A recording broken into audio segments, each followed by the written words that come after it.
Welcome to Desperately Seeking the 80s. I am Meg. And I'm Jessica. And Meg and I have been friends since 1982. And we survived middle school and high school together here in New York City, where we still live. And now we are podcasting about it. And from it. Yes, indeed. I handle pop culture. And I do ripped from the headlines. Jessica, I have some feedback from one of our good listeners. Do you remember Future Wave? I sure do. Okay, well, as it turns out, his name is Eric. Oh, hi, Eric. And he just wrote in just today. No way. Yeah. Hey, guys, I had to write about the most recent episode. 1, the Friedman case, the McMartin case, and the entire Satanic Panic is endlessly fascinating. There's a great book called Satanic Panic that goes through tons of the cultural aspects of the panic. I will be buying that. Wonderful recommendation. Yes. And he goes on to say, the Valley Girl stuff was so perfect. I grew up in a small town in Missouri and was insanely fascinated with the Valley Girl stuff. I'm sure it was because I was a 12-year-old boy who had a crush on the girls. I remember seeing an episode of That's Incredible. Oh, my God. That had a segment on Valley Girls, and I lost my mind. Fran Tarkenton. Wasn't that Fran Tarkenton who did Sure. That's Incredible? That sounds familiar. All right, anyway, go ahead. The ironic thing is that now I live in the Valley. No. I can tell you that that scene is long gone, but there are vestiges left. Driving down Ventura Boulevard looks pretty much the same as it did in the movies. Some of the spots are gone, but the vibe is there. The Galleria Mall is long gone. It was wrecked in the Northridge earthquake back in '94 and then rebuilt as an outdoor mall. Los Angeles has a terrible habit of letting go of its past, not unlike New York City, but it can't kill the vibe. Best, Eric. Eric, you are just a delight. Thank you so much for the feedback. I really love that. And he also actually mentioned square pegs.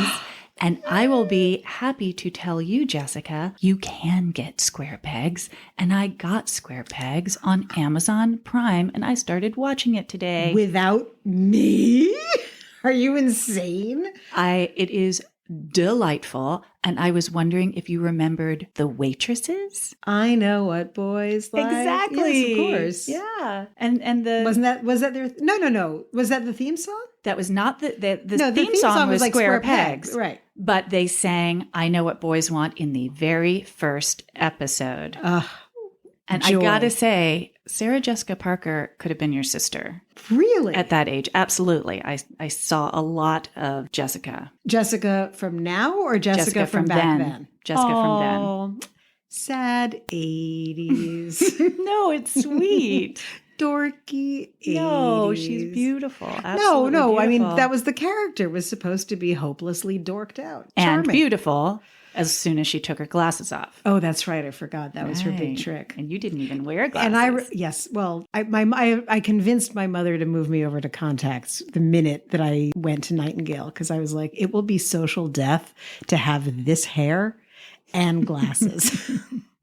It was a regrettable haircut, as you well know. So thanks, Mom. Well, I can't wait for you to check it out. And did you know who created that show? No.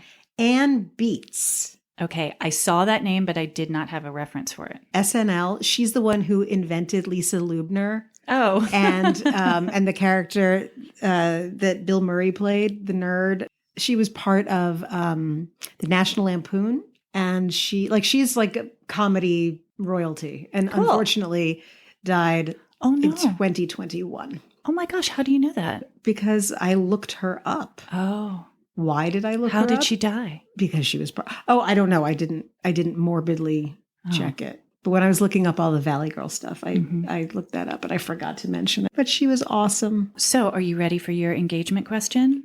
Yeah. There's so many benefits of growing up in New York City if you're a young person. We've mentioned a few of them. What would your parents say is the best thing about you growing up in New York City? How I was able to hone my sparkling cocktail party conversation. And you get to go to cultural events and cultural places that have art, for example. Like the museum. Yes. Well, yes, the Metropolitan Museum was a straight shot from my apartment over to Fifth Avenue. And I will tell you at some point that as a child, little kid, I became obsessed with, as a little, let's not forget, Jewish child, I was obsessed with paintings of Jesus and his feet specifically. I think I had an early Jesus foot fetish. But yes, I loved going to the museum, and my parents were down with it. And there are so many amazing museums in the city and art galleries.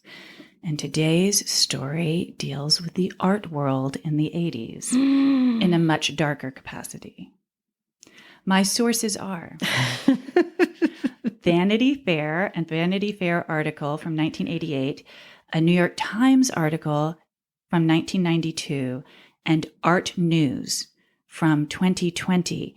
And my dear friend Tim Murphy suggested this story. Fabulous. He's got a great blog called Caftan Chronicles. Oh, stop it. I love that. That's such a great title. I will send it to you. Please. Okay, are you ready? Yes.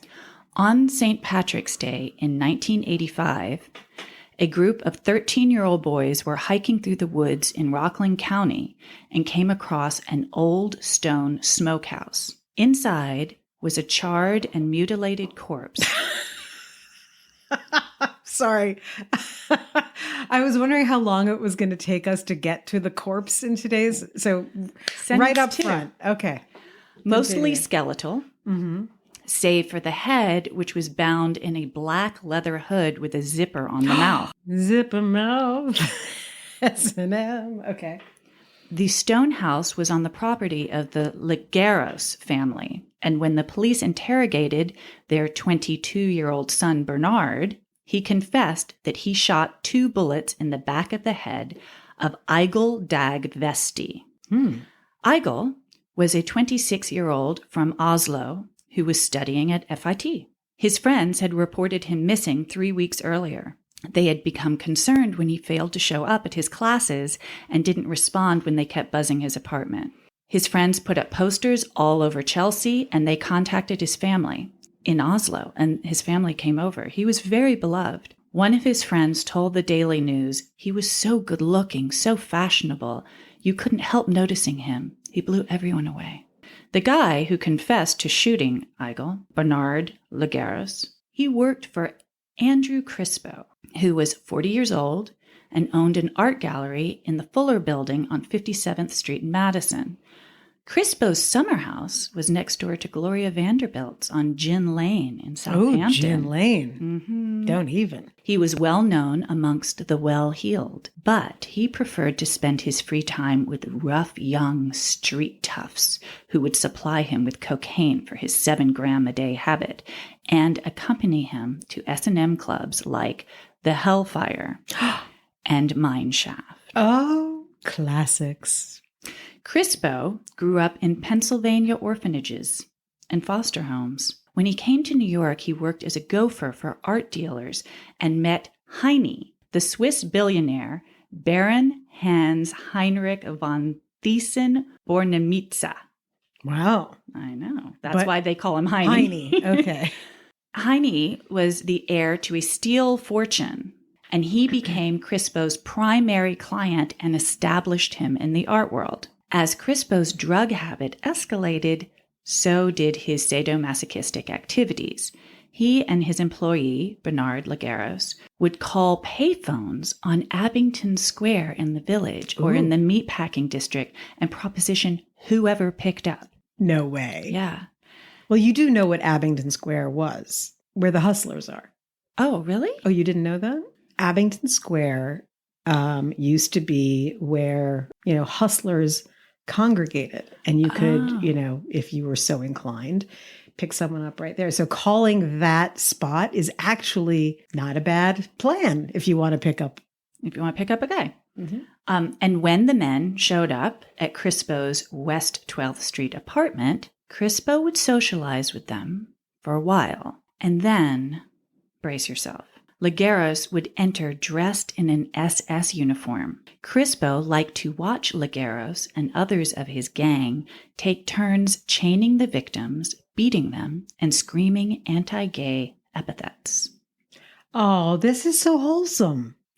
Ultimately, they would be forced to sodomize Crispo in order to be released. Crispo and Lagares believed that the assaults and rapes wouldn't be reported because the victims were too humiliated or too scared to go to authorities. And for years, they were right. On Friday night, February 22nd, 1985, Crispo and Lagares started their evening at the Hellfire and took turns roaming through its dank and dungeon-like basement rooms. This is a quote. On a plywood stage, a woman dressed in a leather bikini was paddling a naked older man. A crowd gathered around another couple who were engaged in oral sex. Later that night, they found their way to the Limelight, which is a dance club. Normal. At some point, Vesti, the Norwegian fashion student, went willingly back to Crispo's apartment. This is Eigel. Yeah. Okay. Eigel, Vesti. After that, we only have Lagares' side of the story. According to Lagares, he and Crispo incapacitated Vesti, drove him to the Lagares family house in Stony Point, abused and assaulted him, and under Crispo's orders, shot him. On their drive back to the city, Lagares and Crispo, they disposed of a whip, several cans of Crisco, and a 1.5 foot long dildo out the car window. The gun they had used, they hid that in Crispo's art gallery. Now, all of these items, all of them, were later retrieved by the police after Lagares' confession, and Lagares was put on trial. Crispo... Wait, hold on. I can only assume that they were whacked out of their skulls on drugs when they did this, because that is the worst disposal of evidence I've ever heard of. What did you do with the dildo as long as your arm? I just threw it out the window. I think they were on drugs, but also remember, they've been getting away with things for years. They feel invincible. It frightens me how quickly you get into the psychology of these people. Okay, so Lagares is put on trial for all of this because he confessed it's not like he confessed immediately. It was a bit of an interrogation, but it was within the day. Crispo, in the meantime, invoked the Fifth Amendment. He lawyered up, said not a word. And in New York State, the uncorroborated testimony of a confessed accomplice can't be used as the sole evidence against a defendant. Interesting, right? Fascinating. According to the prosecutor, another quote, dildos and whips are a lot like staplers. They all look alike. Who's to say where they came from? An investigation found that as many as 50,000 1.5 foot long dildos were in the hands of New York area consumers in 1985. Okay, this is the kind of statistic that makes my day. This is I thought you would like that one. This is a slice of heaven. What I love about that is that it specifies the length. It's not like, oh, there were 50,000 dildos. It's of the 9 zillion kinds of dildos that are going to be running around New York. This type happens to also be popular, or maybe we don't know. We don't know what percentage of the dildo population that is. I know. Maybe it's not a popular one. And of course, as we both know, this is long before DNA evidence became a thing. This is true. So, But still, and it's a yet, little odd that Crispo was never indicted. And Lagares was found guilty of second-degree murder. I'm feeling like there was a little Heine action going on here. Interesting. The story continues. Do you like my double entendre? I got that. Thanks.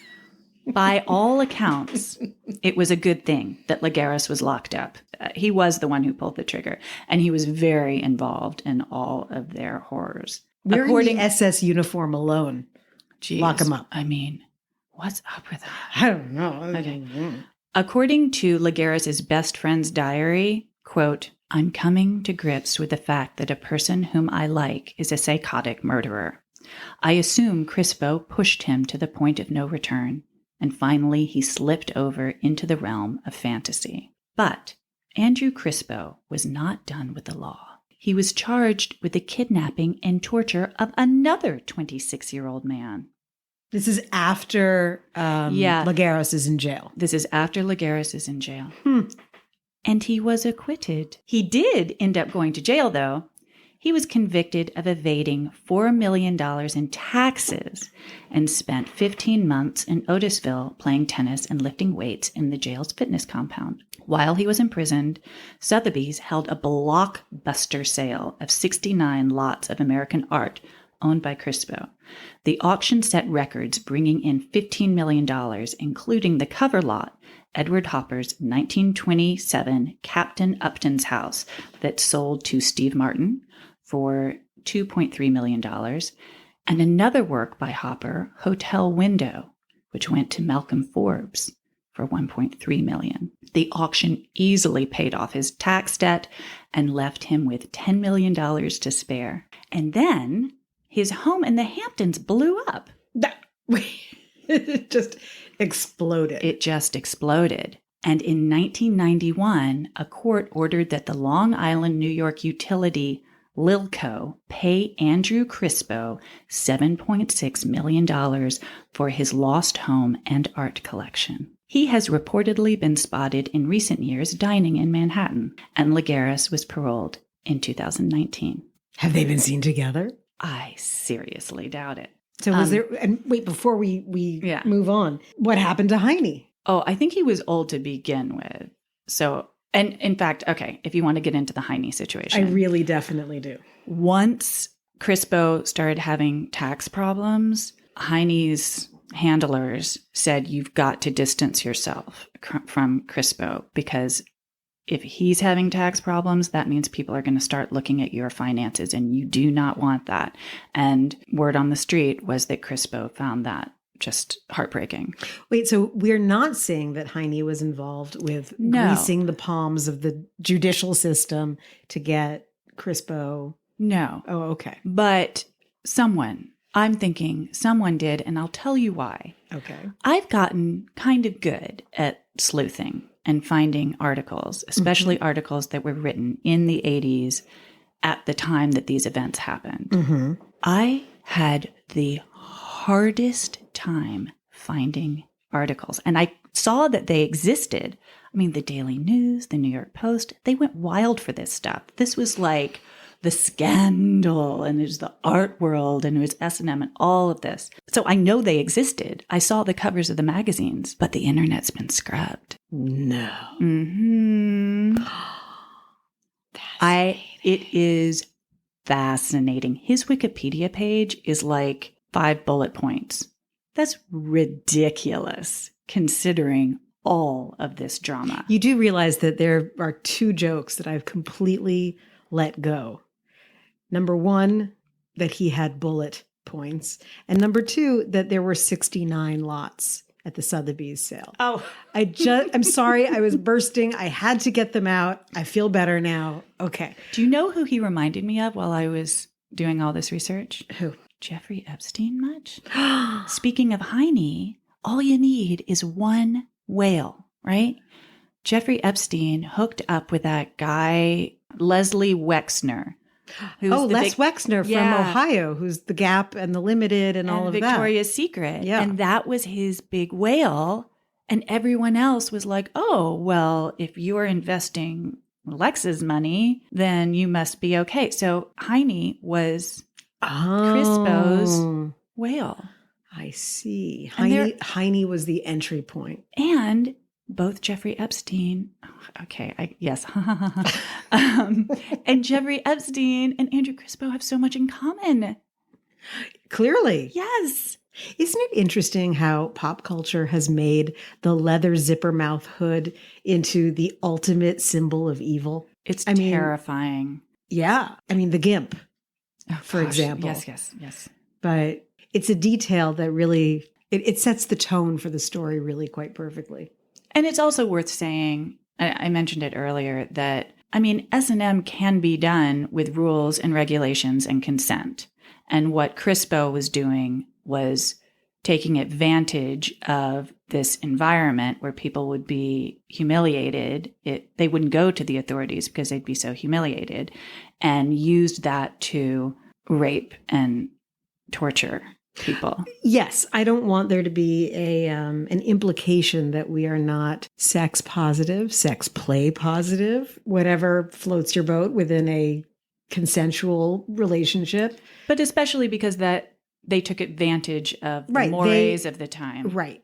I mean, the reason that a place like Hellfire existed with relative sanity was that you're exactly right. There are rules. I mean, if you read, do you read Savage Love? Oh, on occasion. Yeah. I mean, read a few of Dan Savage's articles and like you learn pretty quickly that it is a very, very regimented scenario. What? Oh, a potpourri. I was like, oh, is that a sex thing that I don't know about? Is that a word? There are many options. My safe word is potpourri. There are choices out there. Okay. Well, that is absolute deliciousness. Oh, Thank I'm you. glad, Jessica. I wasn't sure how you would take this one. No, I love this one. Is it the 1.5 dildos that got you? Fuck yes, absolutely. You know what it is? Again, it's the details. It's always in the details. And I don't care who you are, how old you are, how sophisticated you are. There are certain things that will always be funny. Farts and dildos are right at the top of the list. So I can't help it. I'm enchanted. I'm horrified at the activity and the death. And also that he walks amongst us and he's a really messed up guy. Do we need to Harriet the Spy him? Oh my God. I'm more terrified of him than Sammy the Bull. Oh, Sammy the Bull has a podcast. He's one of us. I know. I kind of want him to reach out. But anyway, that's another thing. Well, you tagged him, didn't you? I did. Yes, we won't tag Andrew Crispo. Okay, Meg.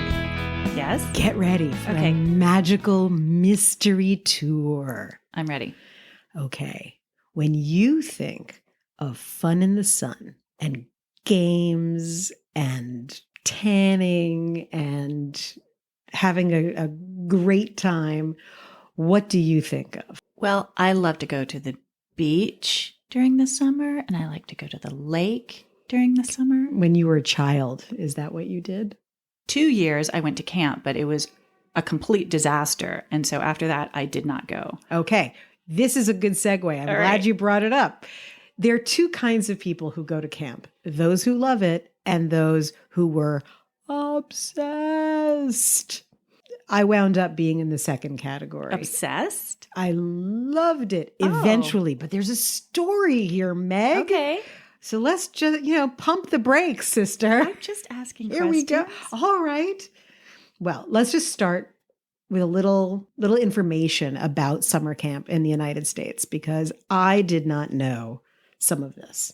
Originally, and I suppose not surprisingly, summer camps were organized by YMCAs and other charitable organizations to get urban dwellers who, whose parents did not have a dime, to get them to the country, fresh air, not just, to air them out, but it was shown that being in nature for any extended period of time was actually really good for their development, physical, mental, help them to concentrate at school during the school year, all kinds of good things. Agreed. And it was always for boys. Oh. I know. What? And then around 1910, 1913, maybe around 1913, girls' camps started. Okay. Now, boys' camps were sports. And these camps were supposed to prepare kids for life. Mm-hmm. So the boys... Like Boy Scout, stuff like that? It was like Boy Scout stuff and sports, meaning, like teamwork and all that kind of stuff. And some trade stuff. Girls, their activities were like homemaking activities. Like they learned how to make lunch. Oh. And then they got to eat it. Fun. Yeah. But, it wasn't as raucous and good fun as the boys. Oh, this makes me grumpy. Don't you worry. As time went on, after World War II, and there was more money and people were getting more affluent, obviously, camps became a thing that were not for poor kids, but were in fact so kids could get out of the suburbs, as well as the cities. Okay. Give their parents a break. Oh. And give the kids an opportunity to, the same sort of program of development and socializing and all of that. But gone were the betterment activities. And in came all kinds of, making lanyards, Yeah. learning how to Friendship throw bracelets. a pot. What? Friendship bracelets. Do you remember what it was called? The No. plastic string? No. You're going to love this. GIMP. Oh my God. I know. Is that our tie-in? I think that's today's tie-in. This is like our Pee-wee Playhouse word of the day. Ding, ding, ding. GIMP. So, and these camps that were springing up were primarily on the East Coast, as they were originally, because that's where most settlement and industrialization was. So if you needed to get away from an urban an urban environment, you're not going to do it in the middle of Minnesota. Right. So after World War II, summer camps. And this also started in the late 1800s. There's a parallel track here, which is Jewish summer communities in the Catskills. Yes. And for those of you who are fond of Dirty Dancing and its ilk as we are, or whatever, came out. And wasn't there like a remake of Dirty Dancing? I don't know. Blasphemy. But marvelous Miss Maisel. That's right. Mrs. Maisel goes to the Catskills. So by the way, those Catskills resorts started out as dairy farms that people would visit and go for like the healthy fare, and it just became part of the Jewish world. Have you seen their pictures of those hotels in disrepair that are actually gorgeous because nature has come and taken over the buildings? I'll try and find some photos. Post some. Oh, absolutely. That sounds fantastic. Fascinating. Love it. So the idea of going away for the summer was already instilled in this population. So what I'm going to talk about today is being a New York kid who goes to camp. And one of the jokes about New York and camp is if you meet someone, if you're Jewish, there's an assumption that you're going to know. So it's like a 6 degrees of Kevin Bacon. Okay. And for those who don't know, when you start asking questions like, where might I know you from? It's Jewish geography. And the number one question is, what camp did you go to? Okay. So camp, big thing, particularly New York, particularly Jewish kids. So that was an experience that I had and that I'm bringing to the program in all of its madness and variety. There is one book that I absolutely love that I referred to called Camp, where Fantasy Island meets Lord of the Flies, which great. Could not be more correct, by Roger Bennett and Jules Schell. And it is hilarious. And it has tons and tons of photos of kids in the mid 80s, early 80s, late 70s, just looking exactly as really bad as we really did. So I encourage anyone with even a shred of interest to get it, because you will not stop laughing. And some of the contributors are really well-known comedians and actors and writers like Nick Kroll and David Wayne. Now, David Wayne, interesting crossover, you say. Why, yes. Now, do you know him because he's part of your acting world? I do know him. And I know that he, with a bunch of those guys, Michael Showalter and Seth Herzog, they all went to the same camp. Which one was that? I don't know the name of it. Could it be Greylock? Yeah, I think it is. Well, that sounds familiar. David Wayne, before I go into my personal experience, if anyone wants to know what 80s summer camp was like, there are a few movies that are essential. I can't say enough about them. Like they are really perfect movies. There's Meatballs, which, if you recall from an earlier episode, some online writers, whoever they may be, tried to say it was a sexploitation flick. Not even remotely. It's so sweet. So there's Meatballs, there's Little Darlings, Not So Sweet. That's from 1980. Tatum O'Neal and Christy McNichol. and Matt Armand Dillon. Asante. Oh, you're right. Remember him? So and dangerous. He was dangerous and hairy. In those little tiny white shorts. And he had just come off his moment of glory as the terrible French boyfriend gynecologist in Private Benjamin. Do you remember? I love that movie, but I do not remember him. Well, he was the one she was going to marry. Okay. And steps in the dog shit Okay. on wedding day. Anyway, it doesn't It's matter. been a So, Little Darlings and David Wayne's masterpiece, Wet Hot American Summer.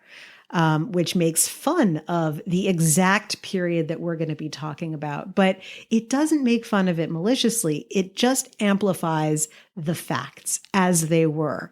And it could not be more spot on. So David Wayne and Michael Showalter and Michael Ian Black, wherever you are, well done, guys.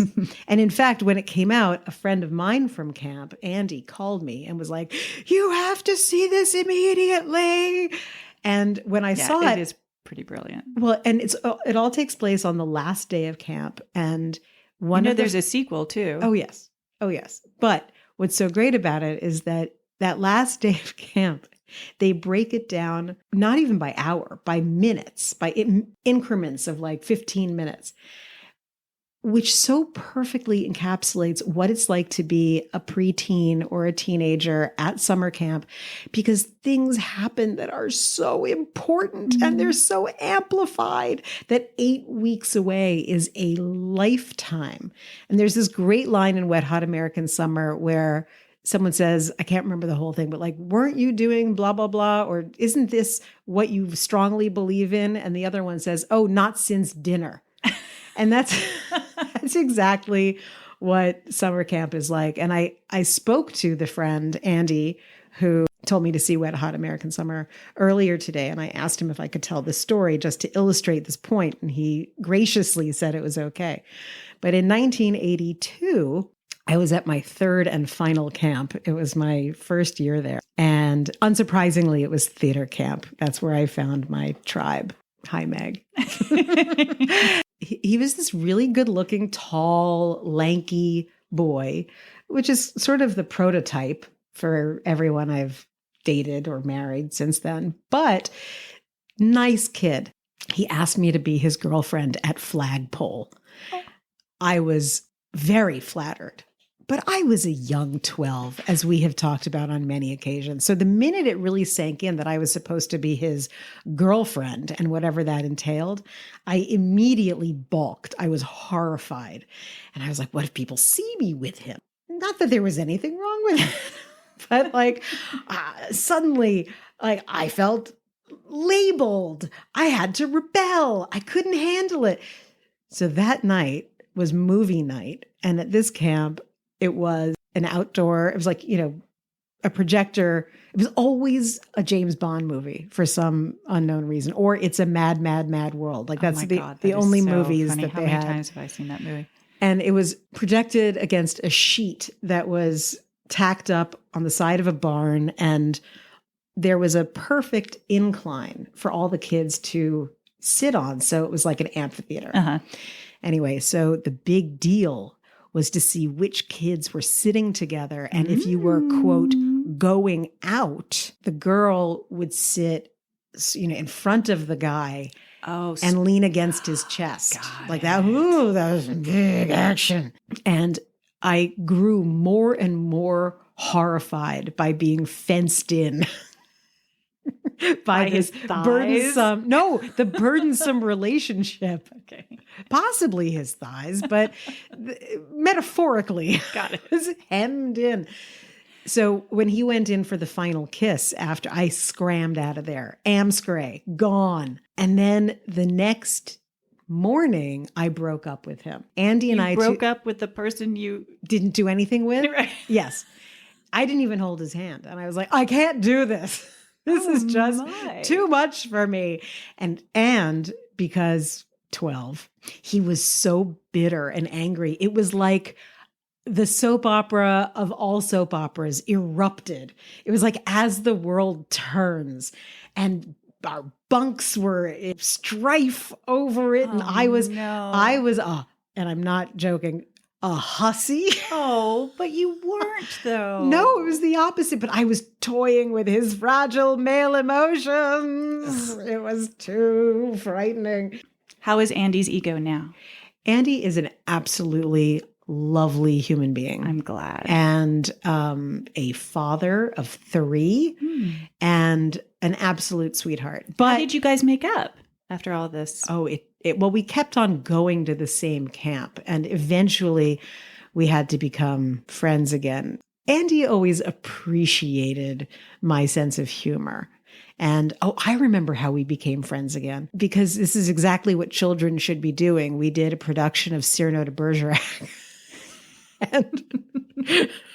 And I was Roxanne and he was Cyrano, and he could not remember his lines for one particular part of the play. And I knew it was horrible every time. So for the night of the play, he's supposed to be reading a letter and he couldn't remember the lines that are the letter. And he takes the letter out of its little pouch, and I had given him the page from the script. Oh, Jessica. And he was like, oh my God, we can be friends now. That's sweet. And I was like, see, I'm not all bad. I might see. toy with your heart, but I'll give you your cues. So going to camp, big deal. As a New Yorker, it was a really, really important thing, particularly going to all-girls school, because even though my older brother, and his friends, and I had friends from school before Nightingale, nonetheless, like it was a much more intense co-ed situation. One of the things that was so interesting about camp, and as a New Yorker, is that it was the first time I understood exactly how different New Yorkers are from most other people on the planet. It was my first opportunity to have major perspective. Like the story I told last time about the girls who were in Jordache jeans and I was in my Lee jeans, and they called me English for the summer. So here's a weird thing. Our buses would pick us up in Port Authority, which at the time, as you know, was not a place you'd want to be. So we started camp Oh my God. at the Minnesota Strip. Basically, It's hard to imagine just a group of children. Yeah. A group of Hope children. you get on the right bus. Exactly. And our parents hovering. Remember the story I told you about how I told my mother, do not ever do that again, about the birthday cake? Yes. Well, I wouldn't let her wave at me at the bus either. See, I was fiercely independent. Andy didn't understand. He could not lock me down. It was not going to happen. Anyway, so this camp that I'm going to talk about primarily was in Camp Town, Pennsylvania, as in the races. Prior to that was Camp Danby. I bring it up only because it adheres to my discussion about the very, very Jewishness of camp. It was a Jewish camp. And I looked it up in the back of the New York Times magazine, which was where you would see all the advertisements for camps. And I will never forget, my parents selected it, and someone's daughter had gone there, and I was like, okay. And I looked it up, and in the back it said, we have fine Jewish cuisine. And I was like, already, you're liars. There's no such thing. What the hell is going to happen to me at this godforsaken place?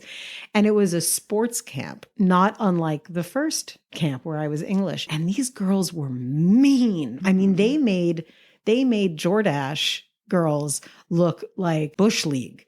This was hardcore, knee socks up to the knees with Nike sneakers and dolphin short shorts, winged hair, ringer t-shirts named like Melissa. And right. Terrifying. And they would come and get you. Like they would, they were mean and they would tease. Oh, it was horrible. All Jewish girls, and our fine Jewish cuisine was served, are you ready for this one, by waiters in the dining hall. So it was You're like a roughing holdover. I'm seriously. It was kind of like Catskills. Yes. It was this weird sort of like bridging the gap between Catskills and what summer camp was originally intended to be. That camp had something that all normal camps, not AKA not theater camps, have, it's another thing that traumatized me, called color war. Oh, Do you know about color war? I do. Right. For Because those of of my you who kids. for those of you who don't know, Color War is a horror show where some social group, in this case, the entire camp, is split into two groups, blue and white, blue and silver, whatever. Of course, the colors of the Israeli flag, blue and white. And it was fierce competition that would break up friendships. And it was anything went. It was horrible.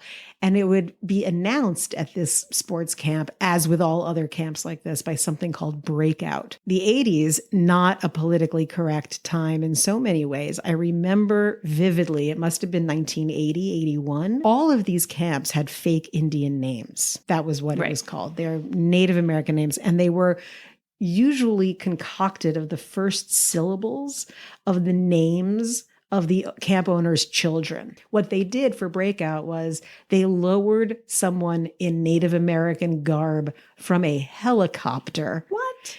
Onto the roof of the main building, where this person, who I assure you was not Native American, did some kind of dance and then screamed, "Breakout!"